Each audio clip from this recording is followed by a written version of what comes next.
On a hot summer night in 1988, Jane Borowski was stabbed 27 times by an unknown man. She was 7 months pregnant. My name is Jane Borowski. I survived, and I remember everything. Jane is the lone survivor of a serial killer. I'm your host, Jennifer Amell, and this is Dark Valley. Join us in our search for America's unknown serial killer. Subscribe to Dark Valley. Out now.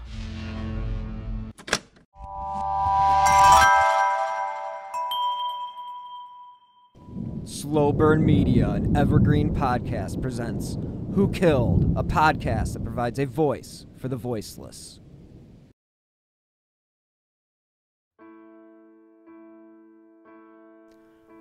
Hello and welcome to this week's episode of Who Killed. This is another special episode, but I am your host, Bill Huffman, and this is a Slow Burn Media, Evergreen Podcasts, and Killer Podcast production. This week we are going to take a look back at an interview that I did in 2019 with Chief Mark Spaetzel, about 8 months after the final episode of Who Killed Amy Mihaljevic aired, and after the Lake Erie murders on Discovery had aired as well. I was a part of both the podcast, obviously, and the documentary.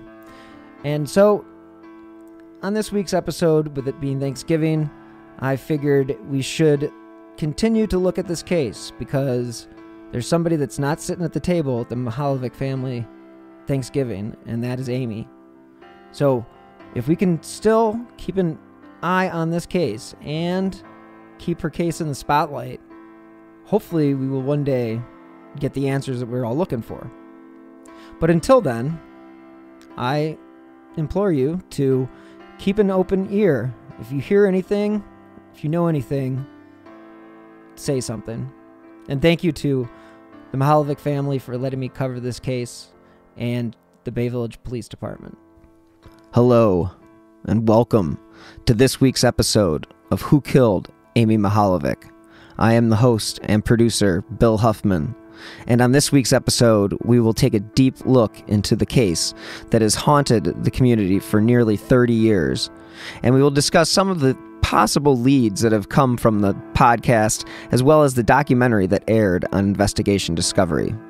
I sit down with Chief of Bay Village Police, Mark Spaetzel, and we discuss thoroughly about pretty much any question or comment that people had raised throughout the podcast. So sit back, take a listen. Hopefully, Chief Spaetzel will be able to provide some of the information that you, the listeners, have been looking for. And again, this case is never over until it's solved. So we might as well just jump right into the conversation with Chief Spaetzel. And again, if you have any information regarding this case, I will provide phone numbers and contact information at the end of this episode for you to reach out and help solve this case. Okay, so it's been about 8 months since we first met, and a lot's happened since then. A lot of publicity. We've had a lot of publicity. We've had some anniversaries. What do you think the impact of participating in something like as public as the documentary and the podcast that you participated in, you know, do you feel like that provided an impact into the case? Did it help?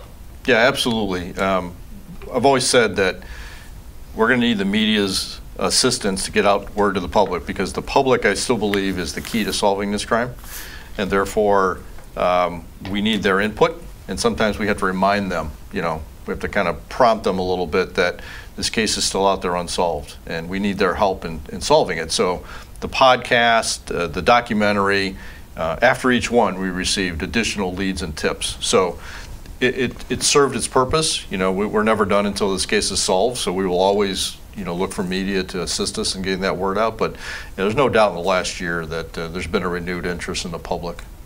Yeah, and I would agree that there's definitely been renewed interest for sure.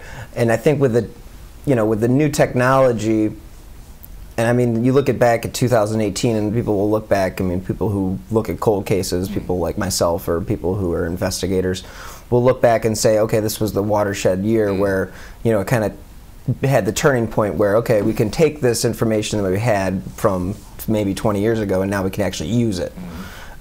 Do you feel like, since the case like April Tinsley was solved and Christy Merrick and, using these genealogical databases, do you feel like those are something that could help solve this case?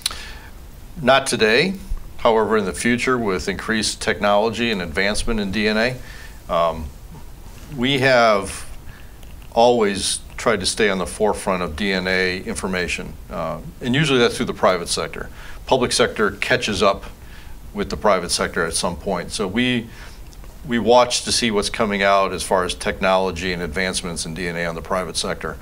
And we understand that, that increases exponentially, right? So technology that we existed 5 years ago, we thought was great, has expanded tremendously in just the last 5 years. So we're wondering what the next 5 years is going to bring us. So we try to keep that in mind as we do analysis of any DNA.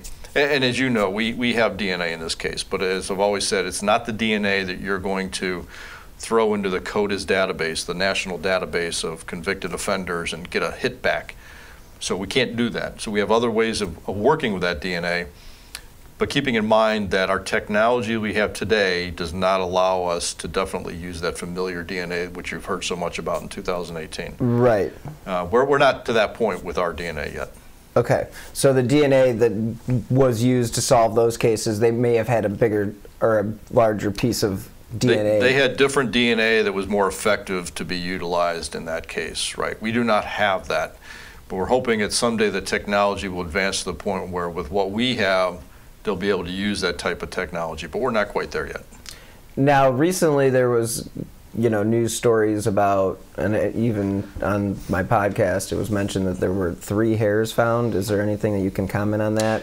No, I'd prefer not to comment on the type of DNA that we have. Okay. Or the nature of it, keeping in mind that it's someday I could be sitting across from the person who did this, and there's certain information that only us as investigators and the killer is going to know.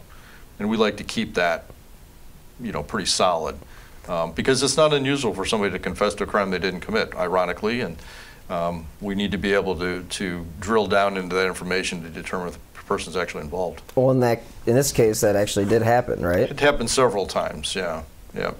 And and that basically just creates your fool's errand. Mm-hmm.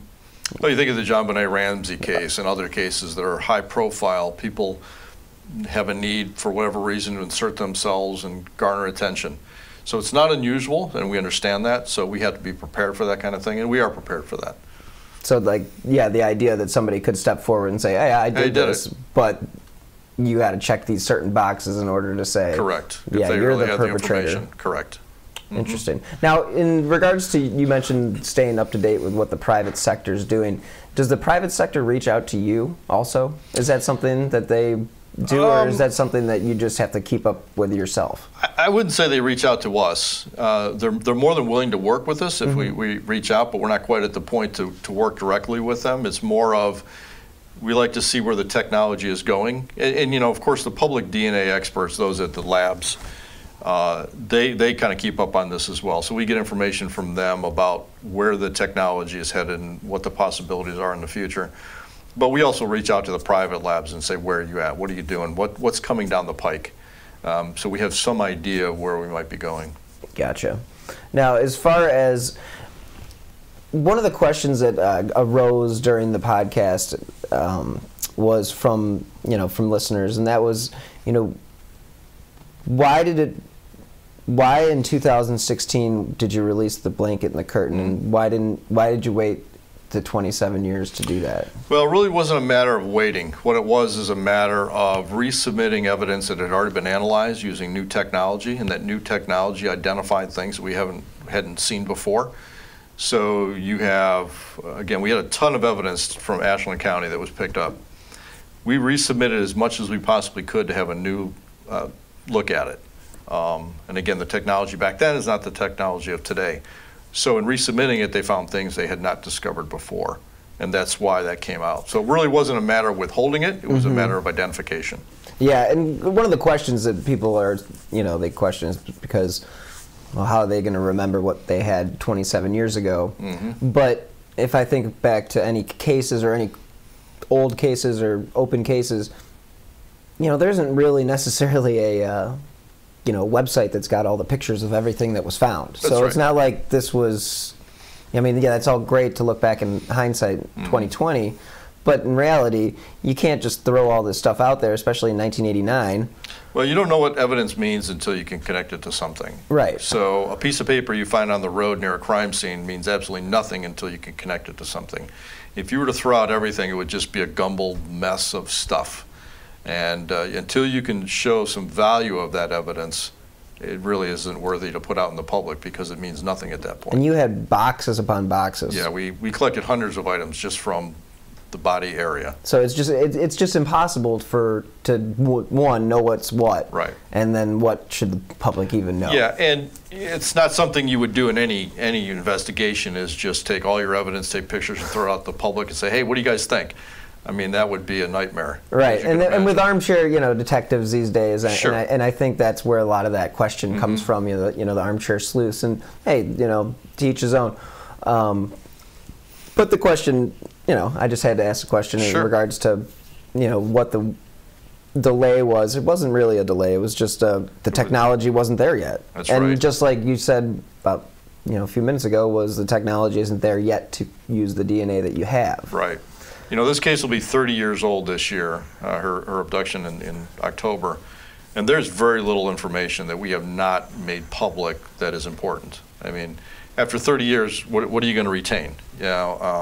Again, we retain certain things, knowing full well that if we're sitting across from the person who did this, we want information that only he and the investigators know. But other than that, most of the information on this case has been out in the public. There's really no reason after 30 years to hide anything. We want to solve it. However that happens, if a private citizen brings forth something that solves the case, great.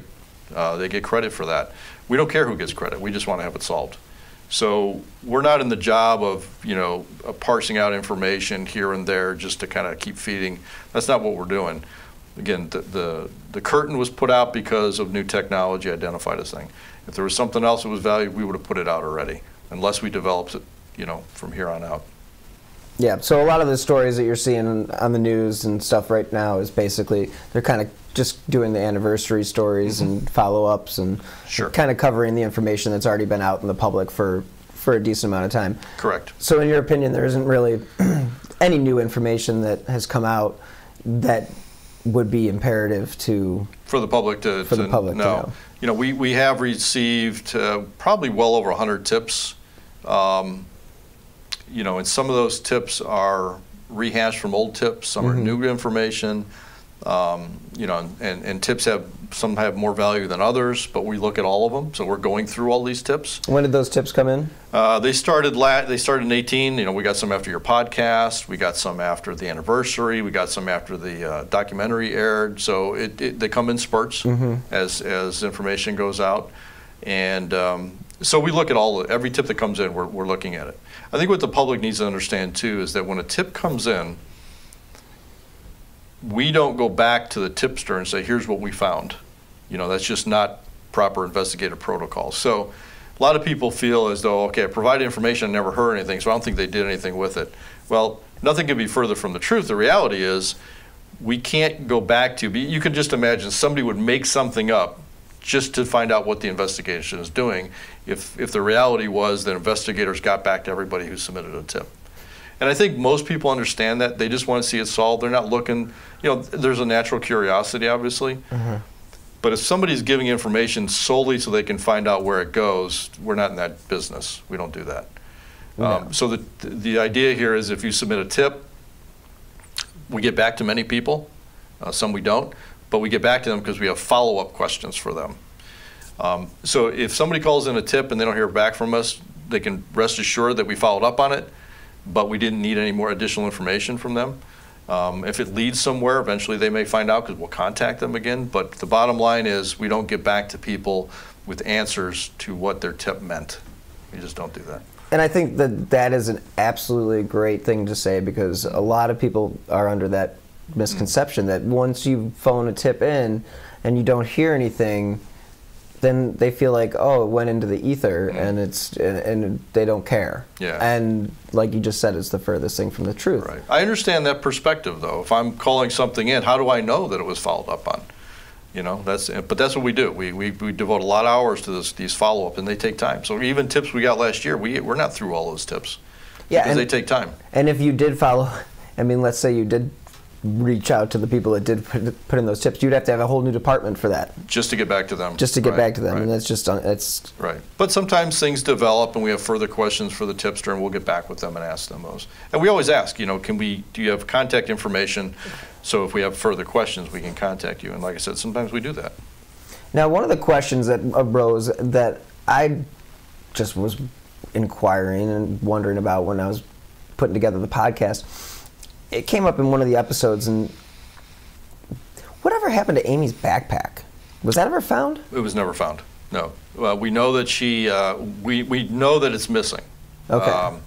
Because it's just always never one of those things that's referenced as those, like, oh, these 3 items are the ones that we think that would keep as a trophy. The reason for that is, you know, while that description has been put out there, backpacks are more of a generic type of item that could be anywhere. I mean, I'm sure that the backpack she had there were probably thousands and thousands of them made, if not more. Whereas things like the earrings, the binder, the boots were unique items that you're not going to find in everyday life, and so that if somebody comes across them, they're more readily identifiable. Right, shoe size. Shoes, yeah. I mean, you know, it's just her shoes were very specific, and again, like you're right, you know, they're a certain size, they're a certain make, they're certain very unusual. They're riding boots. Mm-hmm. This is not a common item you would find in most people's homes. A backpack, yeah. The windbreaker she was wearing, yeah. So the windbreaker was also not found? The windbreaker was also not found, right. So there are certain items they believe that she left to go to school with that were not at school, not at home, that were never discovered. Interesting. Now, you know, it's odd that she left her bike. You know, the question, you know, she left her bike at the school, and the fact that it was a warm day. Mm-hmm. You know, I still go back to that. The chances of it being a warm day on October 27th in Northeast Ohio aren't good. Mm-hmm.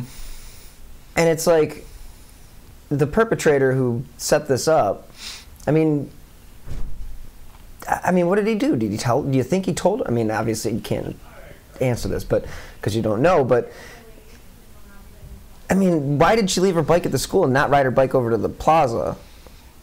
That's hard to say. You know, obviously you could project all you want. We know that she walked over to the plaza with 2 of her friends. Right. And I'm sure the expectation was that she was not going to be gone long, that she'd be coming back, and she'd be riding her bike home. I'm sure that was the expectation. Yeah, and a lot, you know, another question that I had was she under? Do you think she was under the impression that she was just going to be shopping at that plaza? We have no really way of knowing that. I don't think people in Bay consider that a mall. And the information we have is that she would be going to a mall to go shopping. So therefore, I don't think she probably thought that. But we have really no way of knowing for sure. Yeah, it's just one of those interesting things that, you know, you always wonder what was going through this guy's mind. And Absolutely. When I first met with you, Sure. You know, that's the question. You know, what were you thinking that day? What was your plan? Exactly. Just recently, over the weekend, Angela Hicks. Mm-hmm. They arrested that guy, Samuel Legg. He was 20. What was that? 20. He was 21 at the time. He would have been very young at the time. Yeah, 21 years old. 21 years old. He wouldn't be looked into, would he? We look at everybody that has propensity to do this. Obviously, he would have been young. Yeah. But you have somebody like that who is now being accused of multiple crimes, including rapes and murders. Obviously, it's somebody to look at. Sometimes it's very easy to rule these people out, and sometimes it's more difficult. But we look at anything like that where there's the possibility, based upon their behavior, that it's something they could do. Are you familiar with the case? And I've never come across a case since Amy's where the phone was used as a ruse. Mm-hmm. But there was a case in Toronto in '86 or '87. The girl named Allison Perot, or I think Allison Parrott or Allison Perot. Okay. But she was lured by a guy who said, "Hey, I'm a track I'm a photographer. I want to take some pictures for your track team. You meet me at this location, and your other teammates are going to be there. And then they found her body, but they ended up finding the killer. The killer for that one, yeah. For that one, but it was the first time that I ever, this was '86, and it's like '89 was kind of like it was right before the technology started to get better, where you could track people's phone numbers and you could get caller ID and star 69 and all of that stuff that basically didn't exist. You guys obviously, and I know Special Agent Torsney mentioned this, that you guys are always looking at other cases, across the country. Have you had any other similar cases that you've seen where like the MO is even remotely similar, where the guy used the phone as a... There's other cases that have some similarity. There's nothing that is completely the same. There's no case out there that mirrors Amy's case. And so you always look for the connections. The MO obviously is extremely important. That often doesn't change. What will change is the technology for that MO. So what was a phone call in '89, in the 90s, 2000s became something on the internet. An instant message or something. And before the phones, it was a stranger, walking down the street, but those kind of random things. But in this case, what's unique about this, and we don't find a whole lot, is the setup, the planning that went into it, where he actually is contacting Amy on at least one, if not multiple occasions, to set up a meet that ultimately is going to be the abduction. Most abductions of children, if they're not for familiar purposes, ransom, are just random, chance encounters. Crimes of opportunity. At the wrong time. Crimes of opportunity. That's not what we had here. She was targeted. You don't see that very often. So that is a key piece we look for. We also understand that we don't think this happened in a vacuum, that this is the only crime this individual ever committed. So you're looking to see, okay, what did they do before this? What did they do after this? Is there a chance they repeated the behavior? Was there crimes that led up to this that are like precursor crimes, whether it's telephone harassment, burglaries, stalking, voyeurism, those type of things? So you're always looking for that type of behavior. And we look nationally because we don't know if this person lived in Ohio prior to, if he moved from Ohio after. We don't know those facts, so that's why we throw it out nationally as well. Right. And now we talked earlier about the false leads and people calling in tips that may not be just wanting to be a part of the story. Sure. Did you feel like all of the people that were contacted in North Olmsted were associated with this caller, or is there some question whether or not that is? Is it 100% proven that they're? No, I don't think anything's 100% proven. Okay. But it was similar enough, given the circumstances, that we feel pretty comfortable that it could be related. How many girls? But we looked at two very closely. Okay. But again, we put out information Northeast Ohio wide to all the schools to send home to their parents to have this done. And there were much more than two that were, somewhat similar. But these kind of, when you boil it down and you look at the circumstances, were the closest to Amy's. But there were a lot of others as well. But the circumstances didn't line up as closely as those did. Now, were any of those cases like close to being a victim, or did it get any further than just calls in? I came home from school. A guy called and wanted to talk to me, or asked if my parents were home. I said no and hung up. It could be any number of different things like that. Keeping in mind that back in the 70s and 80s, those type of phone calls used by folks was not that uncommon. You mean making phone calls, like obscene phone calls, and they weren't necessarily all to lure kids either. Right. They're the obscene phone calls. I it's like the received texting, the random texting of today was the phone calls of the 80s and 70s. So interesting. So those things happened, and for whatever strange reasons, people enjoyed making those kind of calls. They did. Prank calls. Prank calls or sexually oriented type of calls. Those things happened. They did. So, but again, unique. You got to look at the unique circumstances of each call. Yeah, and the fact that he actually had a conversation with her and set something into motion where he could literally have just been picked up by you or any other officer. Right. If she would have come to you and said, "Hey, I'm supposed to meet this guy this afternoon." Yeah, like it would have been nice to meet there. Yeah, it would have been great. I mean, it's like, if you and go again, back in the time. technology back then didn't allow us to track those kind of local phone calls that were made. So that obviously. Yeah, and that's another question everybody asks is like, well, why didn't they track the phone numbers? Well, the phone numbers were only tracked if they were long distance. Yeah, there was no computerized record for those kind of phone calls. Long distance, yes, which we did. Local, no. And the fact that there were no long distance phone calls that were suspicious. Correct. Obviously led to the fact that this guy had to be making a local call. Correct.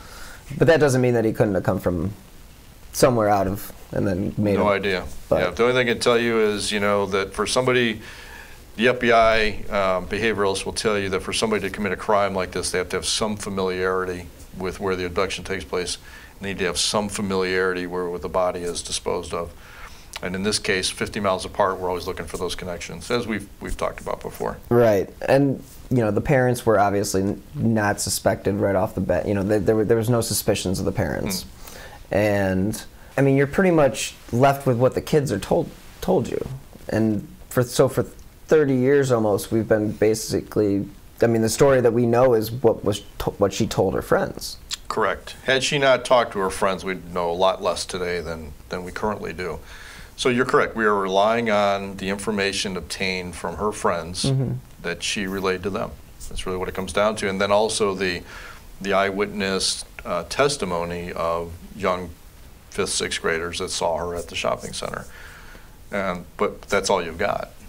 So it makes it, that's why I say there's nothing 100%, because eyewitness testimony is often seen generally as somewhat unreliable. It can be very reliable, or it could be very unreliable. It depends on the individual, their perception, and time frames, and all kinds of different things come into play. But when that's all you've got, for example, we threw out the composite drawings based upon her friends seeing Amy with this individual. And then we've had tips where people say, well, the person I'm thinking of looks like that, but the jaw's a little different. Well, you can't rely on those type of very specifics in a composite.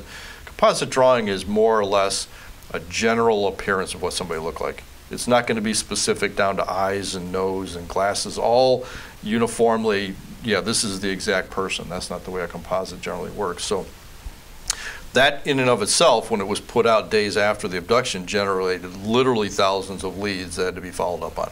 And a majority of those leads were just lookalikes. Just lookalikes, and a lot of those you could easily establish alibis.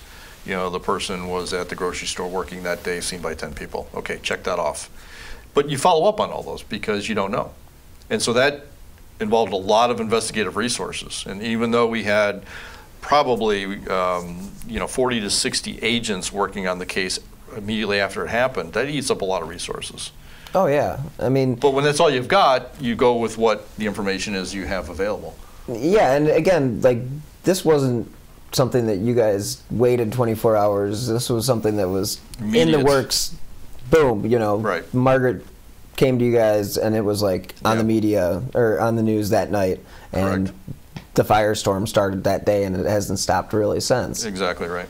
You mentioned earlier that you don't think this happened in a vacuum. You think that he may have committed other crimes? Other crimes. I wouldn't say exactly of this type, but I would imagine that for somebody to jump from a normal life, whatever you want to call it, to this type of crime would be a huge stretch. There's usually some behavior that is noticeable in somebody that would commit this type of crime. And often it manifests itself in criminal activity. So there's a possibility that after the crime, he didn't do anything.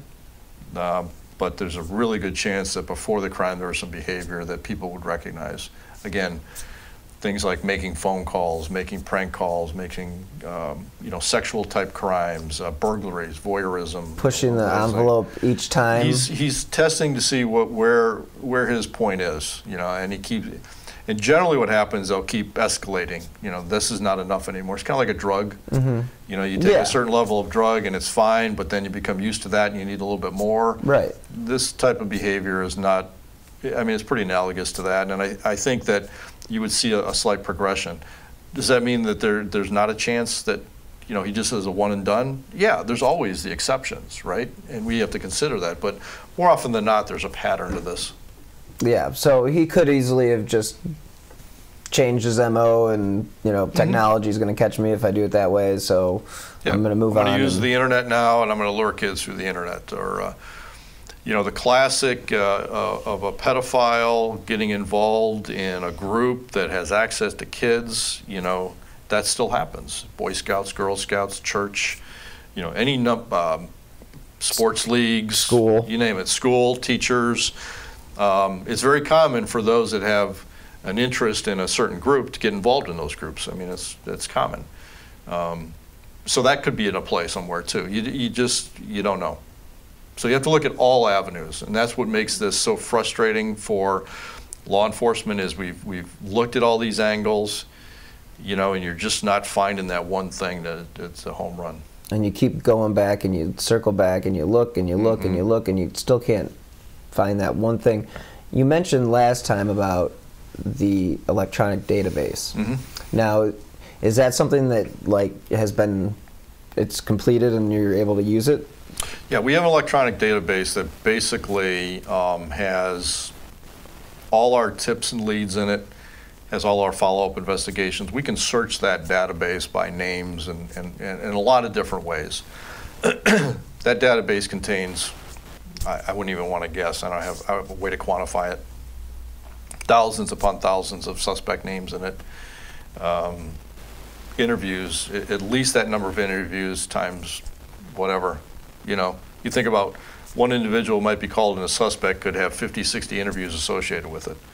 Another person who was a lookalike and we went to the store and found out he's working might have one or two. But when you're looking at thousands of people, just imagine the amount of interviews and information that is connected to those individuals. So all that is in a database, not even a database, it's more of it's on a server and it's searchable. Let's hear from this week's sponsor, BetterHelp.com. As you guys know, 2020 was terrible, and things are still pretty terrible. But today I am happy to tell you about BetterHelp.com. Because if there's anything that's holding you back or interfering with your happiness, BetterHelp Online Counseling is there for you. You can connect with a professional counselor in a safe and private online environment. And it's really convenient because with the current state of the world, it really needs to be. So now you can get help on your own time and at your own pace. All you have to do is schedule secure video or phone sessions, and you can also chat and text with your therapist. BetterHelp really is there for you. They have over 3,000 U.S. licensed therapists across all 50 states. And if, for whatever reason, you aren't happy with your counselor, you can request a new one at any time. They even have apps for your smartphone or your computer, so you are never out of touch. So again, if you're suffering from anxiety or depression, anger, stress, relationship issues, heck, not getting good enough night's sleep, trauma, LGBT matters, they literally have a licensed professional counselor for you. And of course, everything you share is confidential. And the thing I like most is that this is actually an affordable option. And Who Killed listeners get 10% off their first month with the discount code WHO. So when I get started today, go to betterhelp.com/WHO. All you have to do is fill out a questionnaire to help them assess your needs and get you matched with a counselor that you'll love. Again, for 10% off, go to betterhelp.com/WHO. Like it's dedicated to this case. Yep. You put in a name and boom, and it could pull up information. All the information related to that individual. Right. And so you also mentioned in our interview over the summer or last spring, whenever it was, about the money starting to run out. Mm-hmm. Are we reaching that point? We are reaching that point. Like I said, the state of Ohio has been very generous in giving us a couple of grants to continue this. I think that funding is almost up. The city has also assisted in additional money for the investigation, specifically to keep Phil Torsney working. we'll still work creatively to try to find ways to do that. Bottom line is we're a public entity. This is our job. So however we have to do it, we'll do it. But certainly when you work as diligently as we do, it requires a lot of resources. And at some point, if there's not money available, that kind of workload is going to have to be reduced because there's just not the manpower to do it. But we're going to continue. I've dedicated myself to making sure this keeps going. Right. So we'll continue to do that. So Special Agent Torsen is still assisting? He's still assisting, currently. Excellent. Yes. Now he was very, he was hopeful with the science and all that stuff, with the, speaking with the, the labs that are currently producing these, results. Are you guys, did they give you any sort of like, hey, this may be able to happen in the future in the next, like you said, I'm looking forward to what may happen in the next 5 years. Yeah. Is it something that you can, they say that, okay, it's not stuff you can put into CODIS, and it's not necessarily something you can use for the familial DNA or genealogy databases that they've been using, but we're working towards that process where what you have will be one day. I think the public labs are doing that. Again, the private labs usually perfect these systems before the public labs will pick up on them, because obviously we're dealing with a different level of certainty. So once something has been scientifically proven and evaluated and shown to work, then my impression here is that the public labs, the BCI, the FBI labs, then will incorporate that type of technology into their system and start using it. But they're going to be behind the curve as far as where private sectors have been going. But they keep up with what the private labs are doing, and they know what is coming down the road, and they know the possibilities. And so they make us aware of that. We're aware of it also, which is why we're not looking to. Let's say I have, let's use a number, 5. 5 is my DNA number, and if I have to use 3 to, this is completely made up, by the way, just as a hypothetical. Just to kind of paint a picture. So if I have 5 DNA, and I got to use 3 on this test to see if it matches something, I only have 2 left. Knowing technology is going to change, I think I'd rather keep 3 or 4, knowing that technology improves to the point where I can use it like I anticipate it's going to have more value. So you have to kind of do that. You have to be careful on what you do with it. Yeah, because you only have so much DNA to work with, and then eventually it's going to run out. And that's no secret. DNA is not infinite. We have what we have. If we and some DNA testing will use up the DNA. So you have to be careful that you don't use up all your DNA evidence. And in some of those other cases, like the April Tinsley case, there was DNA all over the place. Right. I mean, that guy was leaving DNA purposely. Purposely. We don't have that, so that makes it a little more challenging for us. Now, a touchy subject is that sexually assaulted. Was she sexually assaulted? We don't know for sure, but we believe she probably was. Again, I go back to, why does someone abduct a 10-year-old girl? And when you start thinking about the reasons for that, ransom, family, sexual, it usually comes down to sexual. And when you look at the statistics, that's kind of where it leans. As awful as that is, that's probably the reality here.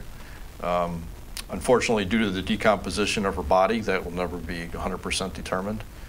So based upon circumstantial evidence, we believe that's probably what happened here. That's unfortunate. As far as when her body was found, the news at the time, I was going through all the clips, and a lot of the people kept saying, well, the body couldn't have been there. We're hunters, we walked that area, we would have seen it. Is there any, from everything that I've read is that the body would have been there the whole time, but is there I don't think we can say that? For 100% certainty how long the body was there. The body was there for a while. Okay. Just based upon the decomposition that goes into the ground, we can determine the body was there for a while. Was the body placed there the day after? We have no way of knowing. We can't put a time frame to it.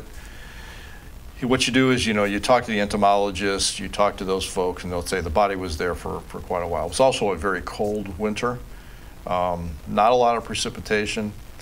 The bottom line is the body had been in that field for a while. She'd definitely been deceased for a while. And there's a possibility maybe the body was covered up, which is why nobody saw it. I understand the arguments on both sides.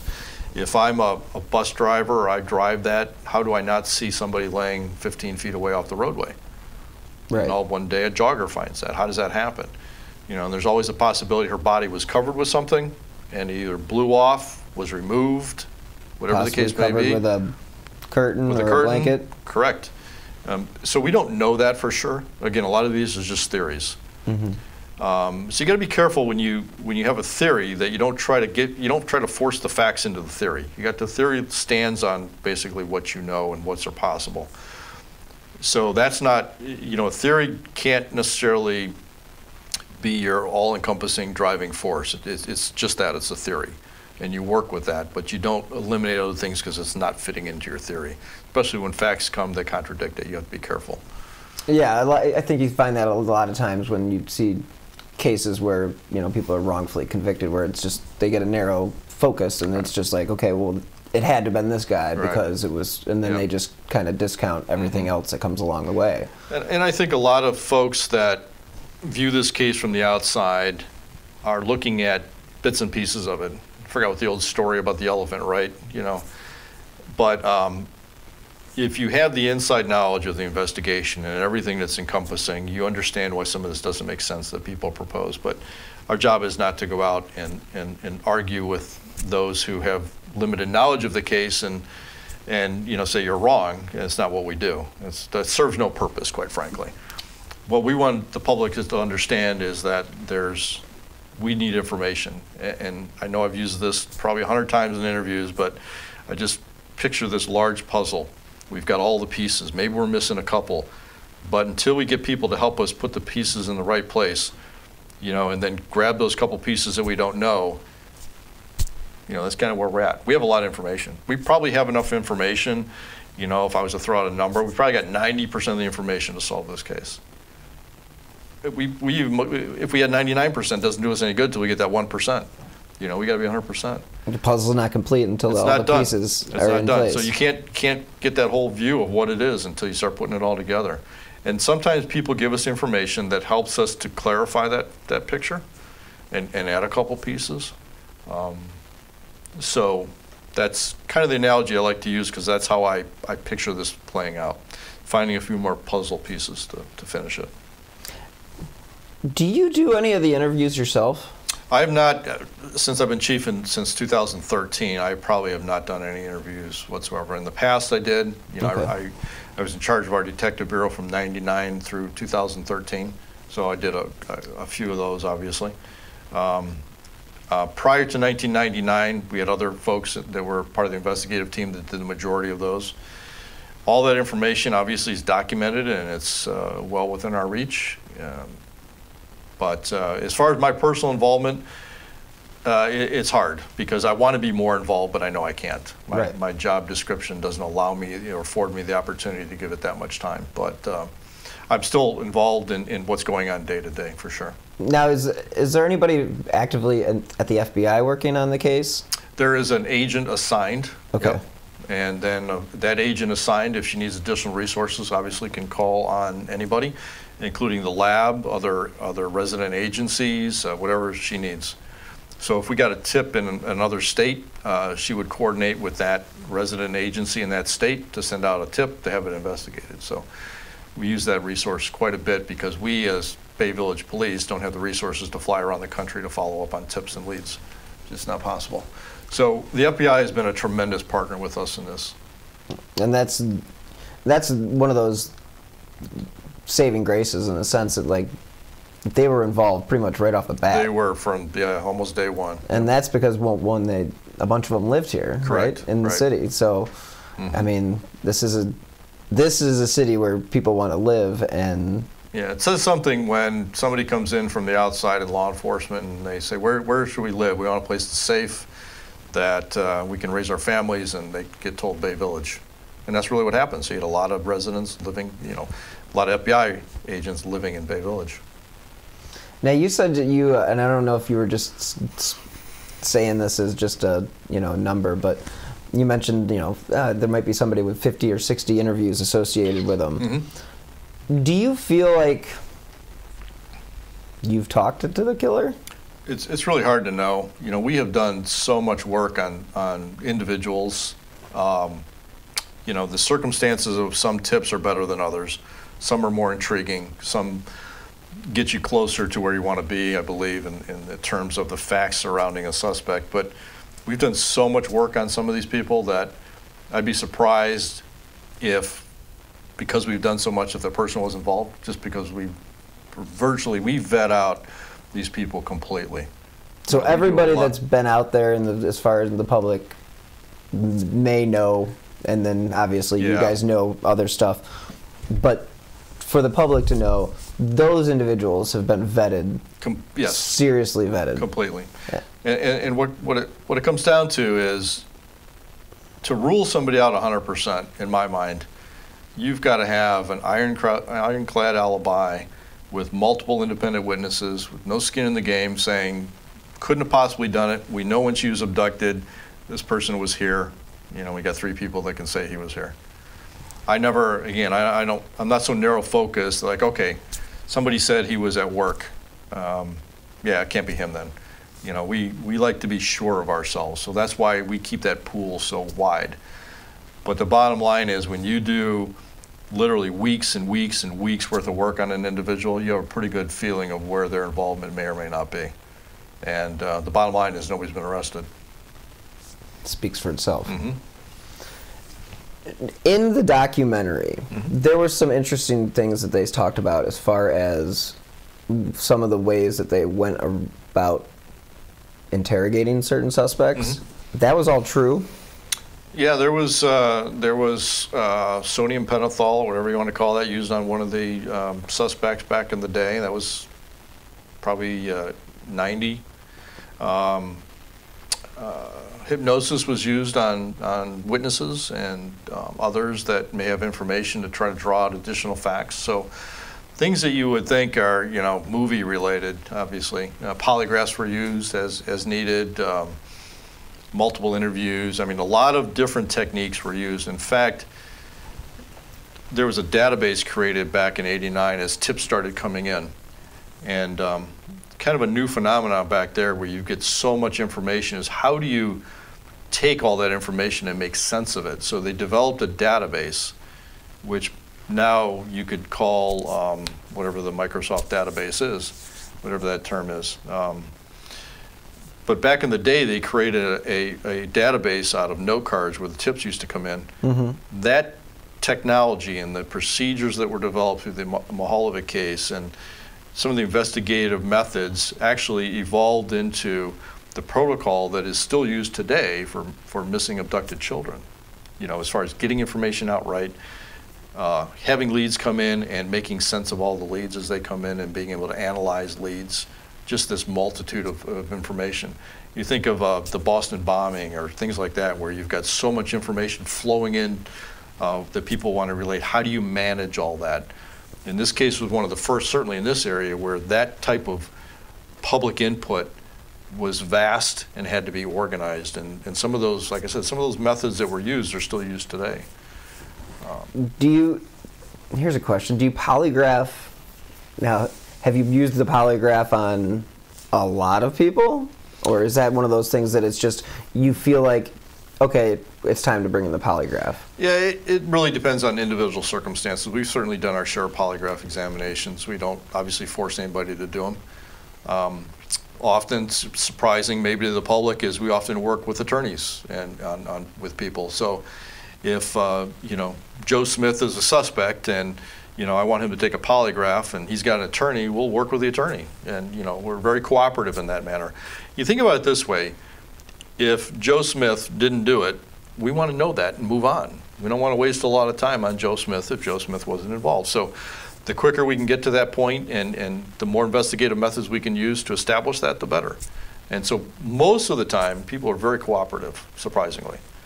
It's not their fault necessarily somebody called them in as a suspect. We know we're out there pushing for that because we want to solve this, but If Joe Smith gets called in because he's a lookalike, or Joe Smith gets called in because he knew the Mihaljevic family, or he went to the barn, or whatever the case may be, he probably understands that. And most of the people we've talked to understand why we're contacting them. And they're more than willing to cooperate. And that says a lot about them in the first place. Yeah, and then you would think that anybody that is brought up in this case, one, they want to clear their name right away. Absolutely. I mean, if you're a lookalike. I'm a lookalike. I have nothing to do with anything related to this type of crime. Mm-hmm. Give me a polygraph. Yeah, and your natural inclination is, I want to get this over with. I had nothing to do with this. What do you need to do? Well, I'll do whatever you want me to do. That is what we get the vast majority of the time. Well, at least, again, like you said, it rules those people out, and then you don't have to spend the time chasing down those leads. Do what you can, correct. Now, up in Michigan in the 80s, there was the Oakland County child killings. Mm-hmm. And supposedly there was a ring of individuals. You don't think there was any sort of thing going on like that in this area? I do not at all. No. Okay. I think this is a lone individual involved with this crime. Now, does that mean that this lone individual, after the fact, didn't say something to somebody or maybe help them move a body or something? We'll never know that until we find out. But the person who planned this crime, abducted Amy Mihaljevic and killed her, I believe was an individual, not a group. And kept it to himself? Yeah, for the most part. It's hard for people to keep secrets to themselves. We rely on that every day in law enforcement. So there could be people out there that were told something that leads them to believe this person might be involved.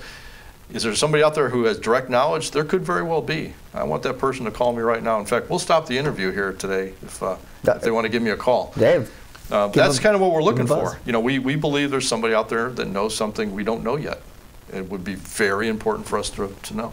Now, this is just circling back to, let's see, was it 93 when Robert Ressler released his book, and he kind of mentioned Strunak as a possible suspect. And that, when I met with Special Agent Torsney, he kind of emphasized the fact that didn't do a service, or almost did a disservice to the investigation because of the fact that, well, one, he was only here for a few days, and he was just putting in his 2 cents. Right.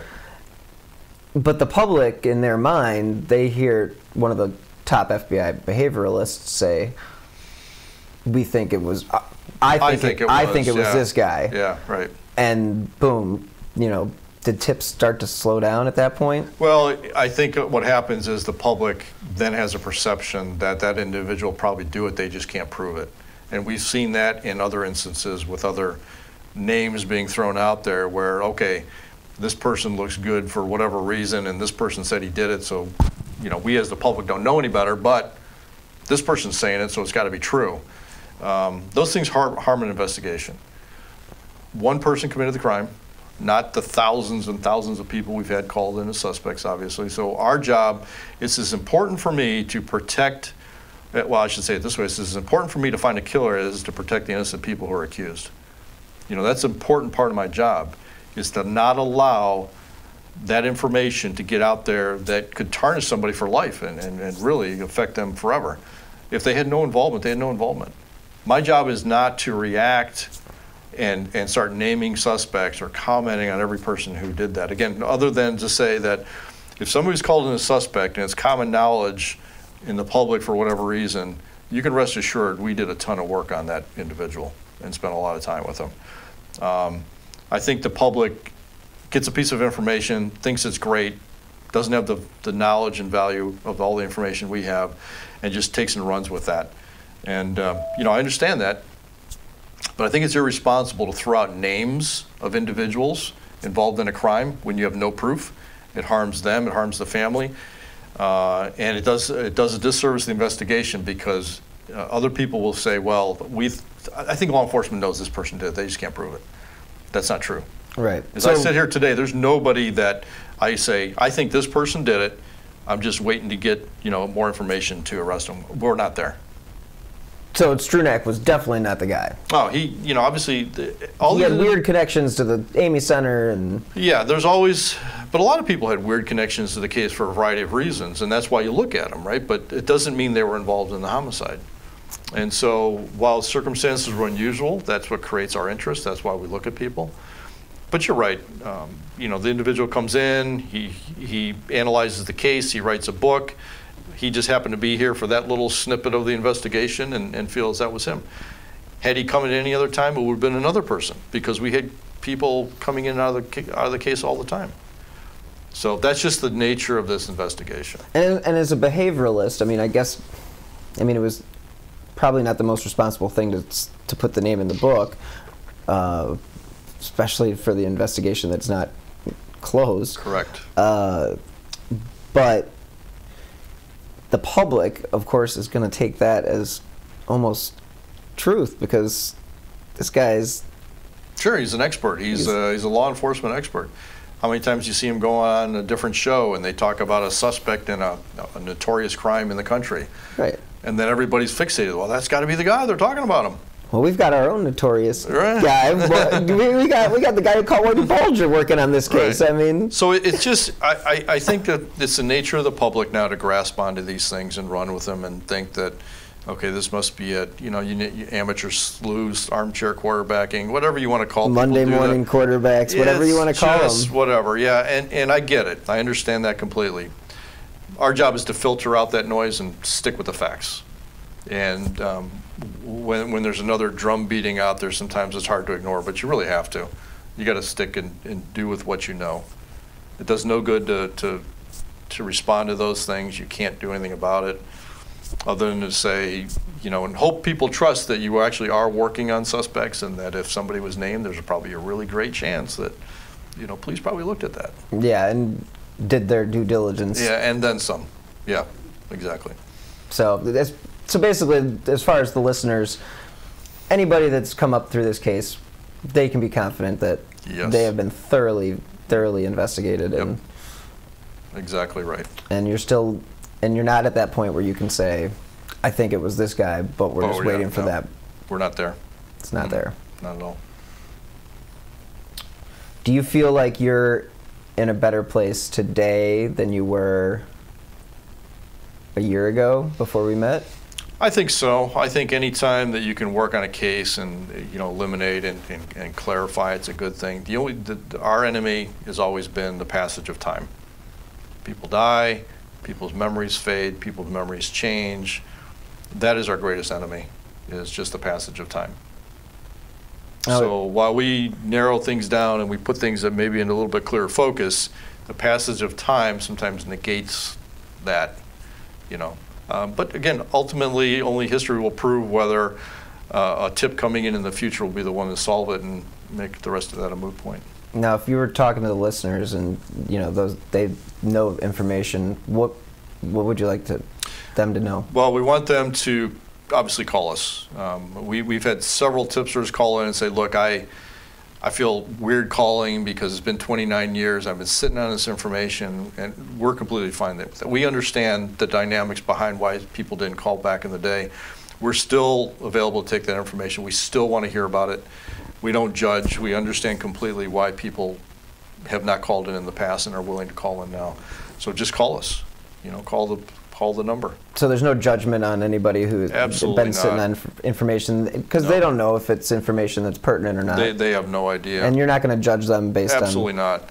No, we understand the dynamics behind witnesses and all the things that go into why you don't feel comfortable saying something.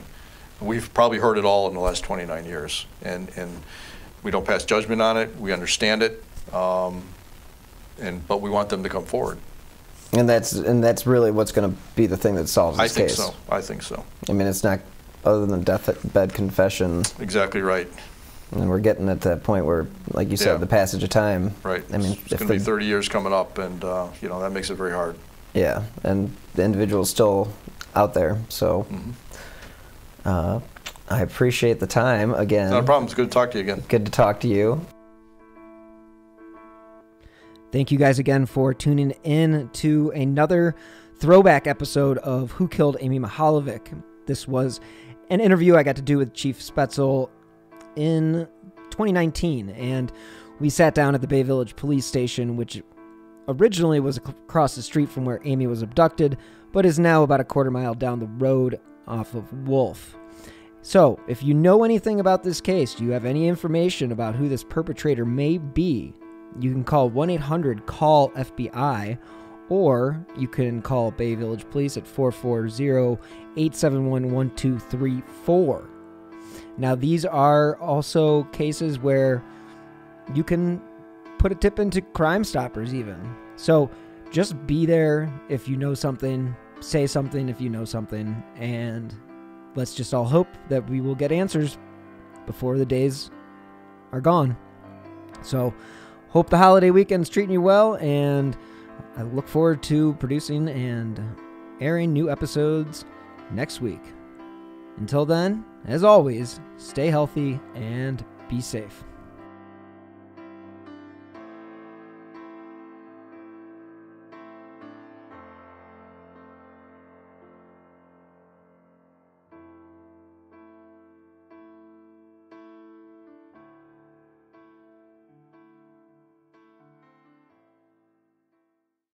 Hi, podcast listeners. I'm Carol Costello, a former CNN anchor and national correspondent. This January, I'm launching a podcast about one of the first cases I ever covered as a journalist. It's one that stuck with me all of these years, the one that buried itself under my skin and stayed put. It's a true crime series about an amazing woman named Phyllis Cottle, who defied torture and death and brought a fierce rage to the quest to find her attacker. Carol Costello Presents Blind Rage. It's a production of Evergreen Podcasts and signature title of the Killer Podcast Network. Listen and subscribe wherever you get your podcasts. Discover more great true crime and paranormal programming at killerpodcast.com. Hey, podcast listeners, I'm Paul Brandis introducing my podcast, Countdown to Dallas. It's a fascinating, in-depth look at the seemingly unconnected events that led to the assassination of President John F. Kennedy. It's based on my book of the same title. In that book and in this podcast, I go all the way back to 1939, when Lee Harvey Oswald was born into a troubled and dysfunctional family. I'll follow his transient and often violent teenage years and young adulthood, painting a fuller picture of the man who would later become Kennedy's killer. I also take a look at events unfolding in that era, like Cuba and Vietnam, and I'll unpack the conspiracy theories too, not one of which has ever been conclusively proven. Subscribe to Countdown to Dallas at evergreenpodcasts.com or your favorite listening app, October 31st.